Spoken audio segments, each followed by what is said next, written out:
હું ચુસ્ત હિન્દુવાદી કાર્યકર્તા છું અને આરએસએસનો સ્વયંસેવક છું. મારા રગે રગમાં હિન્દુત્વનું લોહી વસે છે. આજે દલડીનો વિડીયો જે વાયરલ ભાઈ એમ કહે છે કે હું દલડીનો મુસલમાન છું.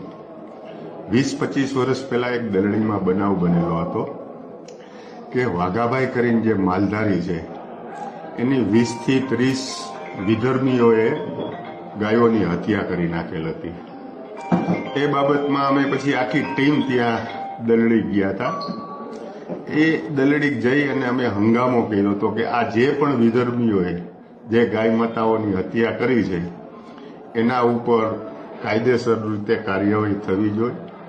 એમાં અમારી એ ટીમમાં એ વખતે અમરસિંહભાઈ મઢવી હતા, મોનાભાઈ માલધારી હતા, ગૌતમભાઈ ખાંડેકા હતા અને બીજા ઘણા બધા અન્ય લોકો હતા. ત્યારે એ દલડીના જે વિધર્મી લોકો હતા એ લોકો પણ આમાં સંડોવાયેલા હતા. એટલે દલડીની વાત કરી તો દલડીના મુસ્લિમ સમાજ કોઈ દી ભાજપને મત આપે નહીં. અને 25 વર્ષનું જે મતદાર યાદી છે દલડીની એ પણ આપ જોઈ લ્યો કે ભારતીય જનતા પાર્ટીને મત આ દલડીમાંથી કેટલા મળ્યા છે. બીજું વાત એ છે કે હું 2002 થી મારા પત્ની લડતા હતા ધારાસભ્ય તરીકે, હું પણ લડ્યો છું. અને હરેક વખતે મેં ગામડામાં સભામાં મેં એમ કીધેલું છે કે મને વિધર્મીઓ મત આપી મારી મતપેટી તમે બગાડતા નહીં, અભડાવતા નહીં મતપેટીને. આવું મેં વારંવાર મારી સભામાં કીધેલું છે. અને આજ પણ હજી હું કહું છું કે મારે તમારા મત જોતા 2.25 લાખ મતદારો આ વિધાનસભા વિસ્તારમાં હિન્દુ સમાજના છે. હિન્દુ સમાજે મને ઘણો બધો પ્રેમ આપ્યો છે અને મારા ઉપર વિશ્વાસ રાખ્યો છે અને હિન્દુ સમાજ સતત મારી સાથે રહેલો છો. એટલે મારે આટલા બધા જો હિન્દુ સમાજના મત હોય તો બીજા લોકો પાસે મારે મત માંગવાની જરૂર નથી. અને ખોટી મતપેટી શું કામ અબડાવીએ જોઈએ? કારણ કે મને જે લોકો કહી રહ્યા છે બજારમાં ઘણું બધું કહેતા હોય, કોઈ લોકો શેતાન કહેતા હોય, કોઈ લોકો સારા કહેતા હોય. એટલે શેતાન તરીકે પણ એ લોકો મને ચિતરી રહ્યા છે. તો એ શેતાનને એ લોકો મત કેવી રીતે આપે? અને આ દલડીવાળાની જે વાત રહી એ આ વિષયમાં મારી ટીખળ કરવા આવ્યો હતો અને એ કોંગ્રેસી હતો અને મારી પાસે ટીખળ કરી અને મને એમ કહે કે મત કોને આપવાના છે. એલા ભાઈ, હું તારી પાસે ગમે તેટલું કરું, હું તને ગમે તેટલું કહું, તું ભારતીય જનતા પાર્ટીને મત આપવાનો નથી, કોંગ્રેસને જ મત આપવાનો છો.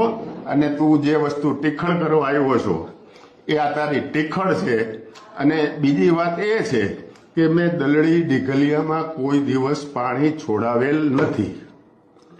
આવી જ રીતે હું રાત્રે 1 વાગે કુવાડવાથી આવતો હતો અને કલાવડી પાસે એક હોટલ છે. એ હોટલે હું ચા પાણી પીવા ઉતરો એટલે ત્યાં ઘણા બધા લોકો હતા. અપક્ષ ઉમેદવાર હતા, ભારતીય જનતા પાર્ટીના ઉમેદવાર હતા, આમ આદમી પાર્ટીના ઉમેદવાર હતા. એટલે એ લોકોએ બધા એમ કીધું કે આવો નાસ્તો કરવા. એટલે હું બેઠો. હવે એ વાતને પણ લોકોએ વિડીયો ઉતારેલ છે અને એમ કીધું છે કે અહીં અપક્ષ માટે મત માગે. એટલે ભાઈ, ભારતીય જનતા પાર્ટીના ઉમેદવાર છે, આમ આદમી પાર્ટીના ઉમેદવાર છે, અપક્ષ ઉમેદવાર છે અને બધાના કાર્યકર્તા છે. તો હું અહીંયા મત કઈ રીતે માગી શકું? આ એક મને બદનામ કરવાનું કાવતરું છે અમુક તત્વોનું અને એ બદનામ કરવાનું કાવતરું ઘડી રહ્યા છે. પણ મારી પાસે પુરાવા છે કે ત્યાં આમ આદમી પાર્ટીનો ઉમેદવાર હતો, અપક્ષ ઉમેદવાર હતા અને ભારતીય જનતા પાર્ટીના ઉમેદવાર હતા. ભારતીય જનતા પાર્ટીનો રાજાવડલા સીટનો ઉમેદવાર ભાજપનો પણ ત્યાં હાજર હતો. એટલે આ લોકો જે બદનામ કરે છે અને હું વારંવાર મારી હજી પણ હું કહું છું કે 2027માં ચૂંટણી લડવાનો છું. તેથી મને વિધર્મીઓએ મત ન આપે અને મતપેટી ન અબડાવે આ પણ વાત ચોક્કસ છે. મેં વિધાનસભામાં મુસ્લિમો પાસે કોઈ દી મત માંગ્યા નથી. હું જ્યારે પણ ત્યારે લડ્યો ત્યારે એક પણ મુસ્લિમોને મેં કીધું નથી કે મને મત આપજો. 2.25 લાખ મતદારો છે. હું નરેન્દ્રભાઈ અને અમિતભાઈ શાહનો હનુમાન છું. જો એ મત ન માગી શકતા હોય, ભાઈ બંગાળમાં એમ કહે કે મારે મુસ્લિમના મત નથી જોતા. હું તો આ વસ્તુ તો હું 20 થી 25 વર્ષથી આ કહું છું કે ભાઈ મારે મુસ્લિમોના મત પેટીમાં આપી આ મત પેટીએ ભળાવતા નહીં. બસ આ જ વાત છે, બીજી કોઈ વાત નથી. આ વિડીયો બનાવવા માટે થઈને જે વ્યક્તિ તમારી પાસે આવ્યો અને ત્યાર પછી જેણે આ વાયરલ કરવાનું કૃત્ય કર્યું એના વિરુદ્ધ કોઈ કાર્યવાહી કરવાનું તમે વિચારી રહ્યા છો ખરા કે જાણી જોઈને તમારી છબી બગાડવા માટેનો પ્રયત્ન થયો છે? એટલે એ કોંગ્રેસનો માણસ હતો. એ કોંગ્રેસના માણસની પાછળ કોઈ પણ મારા વિરોધી તત્વો હોઈ શકે છે. અને હમણાં જ મેં વકીલ પાસે સલાહ માગી છે કે આના ઉપર શું થાય. એટલે એને સામાન્ય તો એ રીતે કીધું છે કે પોલીસ સ્ટેશનમાં ફરિયાદ ન થાય, કોર્ટમાં થાય.